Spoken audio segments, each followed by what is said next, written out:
Okay, welcome back.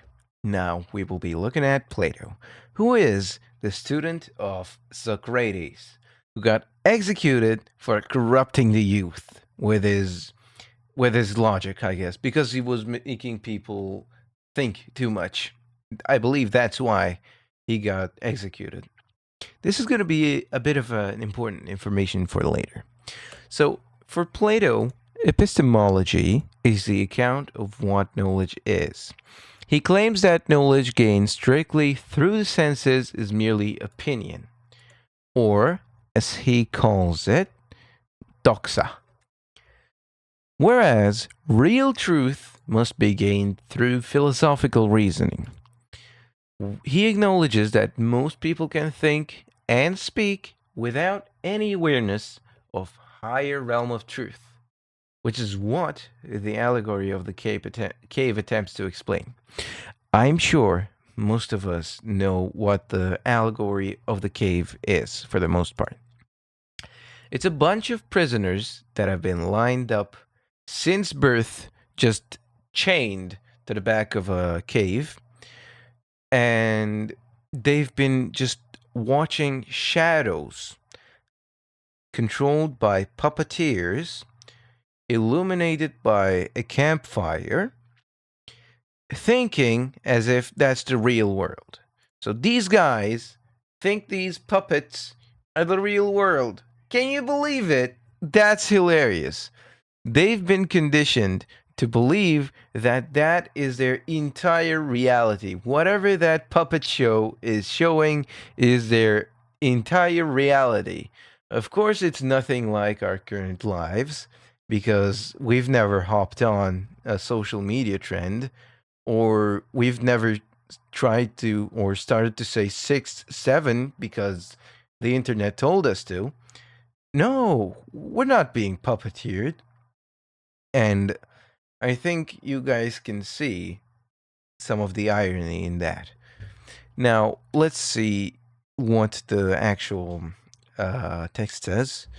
They are only able to look at the wall in front of them, and the cave represents people who believe that knowledge comes from empirical evidence. So, what they can see and what they can hear. At the time, empiricism was at the peak. They didn't really believe in rationalism. It shows that they are trapped in a cave of misunderstanding. Behind the prisoners is a raised walkway and a blazing fire. People walk along this walkway carrying statues and figures, casting shadows on the wall that the prisoners believe to be real. The shadows represent the perceptions of those who rely on empirical evidence. You start to see a trend. He doesn't like people who just rely on empirical evidence. It illustrates that they are merely seeing a shadow of the truth. Now, what happens is one of these prisoners actually manages to break out of his shackles. A prisoner who escapes his bindings represents the philosopher, a bit of self glaze, seeking knowledge outside the senses. When he leaves the cave, he eventually realizes his former view of reality was wrong. The sun he discovers outside represents philosophical truth and knowledge, and his intellectual journey reflects the philosopher's path to finding meaning. Now, you see, one of the prisoners gets out, manages to break out. He looks at the fire, he looks at the puppeteers. He he's blinded by the light at first. These are important steps to know. And he thinks, wow, that was my life. I've been getting treated horribly my whole life. My whole life has been fake. Now, Plato says that that is the destiny of a philosopher. Once you get out and once you see the sun, which represents the philosophical truth, you start to ponder about the meaning beyond the cave. You start to ponder upon your life inside the cave. And then what happens is because you've escaped, because you want to share this feeling of euphoria, of finally being free, you return to the cave to inform the others, but they don't believe him, and they threaten to kill him. And this reaction represents how people are frightened of knowing philosophical truths and deeply distrust philosophers. Now, I just said Socrates was hanged or executed because he was being blasphemous and he was corrupting the youth. He was a philosopher that was mainly going around making people question their ideals or ideas or behaviors. He was asking, "Are you sure about that? Do you think you should be doing that? Or how does that help you?" It's like the foundational questions of today's psychology. And people hated him because their whole worldview was being corrupted, or not being corrupted, but it was being challenged. It was like it felt like a direct attack on their own egos, for example. So what ended up happening was they executed him. Seeing this in the world's freest nation of Athens, Plato decided to create this allegory of the cave. You see where I'm going with this?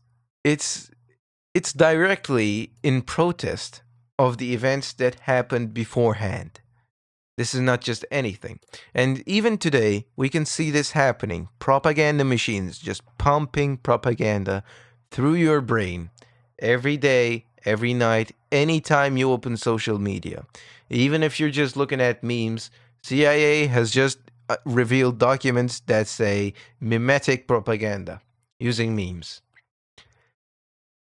If you take things at face value, you're going to be stuck in the cave forever. That's what Plato is preaching. There are 4 stages of getting out of the cave. Stage 1, the prisoner gets free, walks to the file. What the fuck does that mean? Questions the objects and looks at the firelight. Stage 2, he's let out of the cave into the daylight. He experiences pain and blindness because he's not used to the sun. But he gets used to the light. He starts to see shadows and reflections, then looks directly at the things that he was being shown back in the cave. He can now see the reality of those. He then starts to contemplate the sun, understands its nature and functions, which prompts him to think about his old life in the cave. And then the prisoner returns to the cave, experiences blindness in the dark, because he's back. He's gotten used to the light now. He can no longer live comfortably within the confines of the cave, because it's dark now. He debates with the other prisoners and faces the final outcome, which this final outcome is usually morbid. That's what he's trying to say. These mean you're going to try to attempt to get out. In the second stage, you're going to be hurt. It's not going to feel good. But you're going to be fine. In stage 3, you're going to start questioning everything. And in stage 4, it is your duty to go back and try to inform the others. But you will not be respected. And that's how things go. He's basically giving you a sort of roadmap of enlightenment. And this must happen, I can just say. I don't think I'm an enlightened being, but I can definitely see it happening. Plato divides reality into 2 main segments, the visible world and the intelligible world. Now, we are going to read this from bottom to up. In the visible world, the realm is governed by the sun, which provides light for the eye and nurtures the physical world. By the way, let's move to this later. Let's look at the theory of forms first. Yes. So, in Plato's theory of forms, he says that there is a physical realm and an intelligible realm, which is a realm of forms. So, in the physical realm, you see the changing and imperfect material stuff we interact with daily. this physical realm, is only a shadow of image of true reality. Okay? So there exists a perfect, unchanging, ideal concept that exists outside our realm of existence and only within our intelligence. When I tell you to think about a perfect circle, you can think about it. You can absolutely think about a perfect circle. But when you want to draw a perfect circle, there are always microscopic errors within your drawing.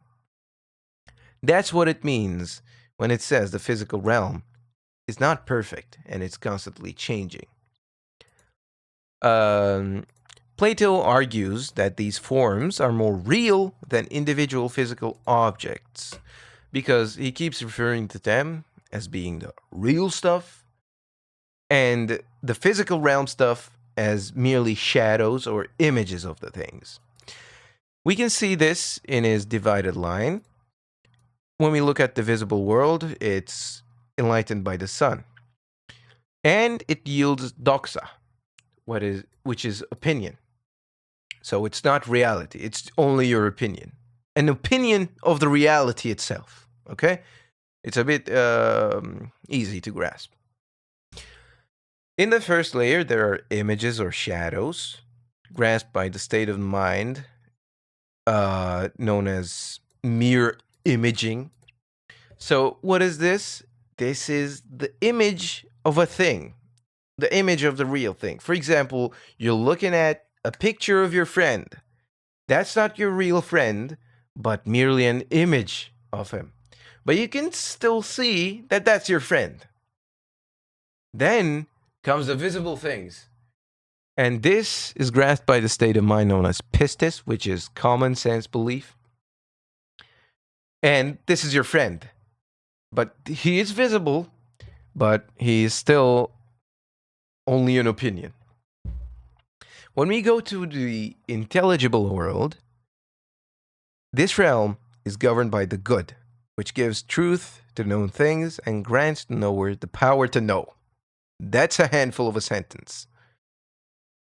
It yields episteme, which is the whole deal of epistemology.